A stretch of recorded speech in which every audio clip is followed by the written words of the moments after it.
बड़ा कदम federal reserve उठाता हुआ दिखाई देगा इन्फ्लेशन को नरम करने के लिए, इन्फ्लेशन को नियंत्रण में रखने के लिए। हालांकि उन्होंने ये भी कहा अपनी स्पीच में कि ये भी रिस्क है कि हम कुछ ज्यादा कदम ना उठा ले और उसके फिर रेपरकशंस हम पर नहीं आने चाहिए। तो ओवर टाइटनिंग को अवॉइड करेगा फेड।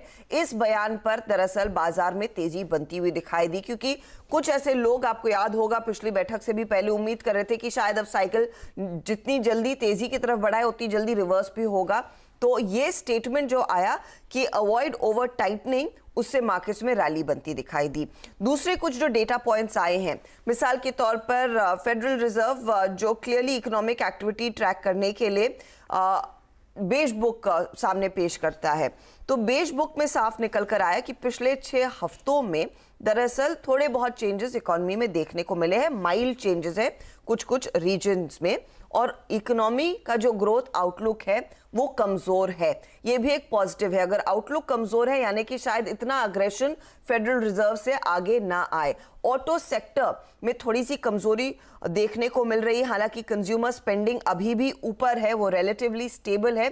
ये कुछ डेटा पॉइंट्स बेज बुक में निकल कर आए, लेकिन जो बॉटम लाइन थी वो यही थी कि यूएस इकोनॉमी गोइंग फॉरवर्ड थोड़ी सी कमजोर दिख रही है। उस पर भी मार्केट रिएक्ट करता हुआ दिखाई दिया।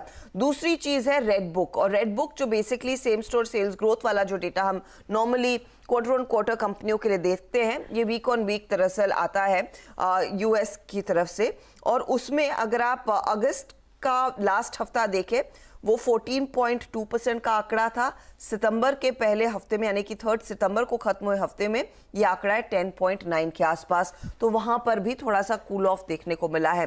तो ये कुछ डेटा पॉइंट्स थे जिस पर मार्केट लार्जली रिएक्ट कर रहा था, और थोड़ी सी आप कह सकते हैं रिलीफ रैली देखने को मिली। तब आपकी दूसरी प्लेट दिखाइए डायरेक्टर साहब जरा।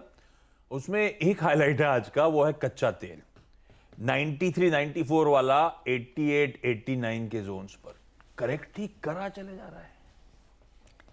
इट्स जस्ट अमेजिंग आशीष, क्योंकि लगा नहीं था कि हम इन लेवल्स तक आएंगे। और वो जो ओपेक प्लस की तरफ से प्रोडक्शन कट की बात आई थी, वो इसी तरह के फॉल को स्टेम करने के लिए आई थी, रोकने के लिए आई थी, लेकिन वो होता दिखाई नहीं दे रहा है। अब 2-3 चीजें हैं यहाँ पर। एक तो फिच की एक रिपोर्ट आई है जो बेसिकली ये कहती है कि नॉर्थ स्ट्रीम 1 पाइपलाइन से जो गैस रोका गया है उससे रिसेशन और बढ़ता हुआ दिखाई देगा यूरोजोन में। तो इवेंचुअली शायद वहां पर भी क्रूड का कंजम्पशन कम हो सकता है, ये फिच कह रहा है।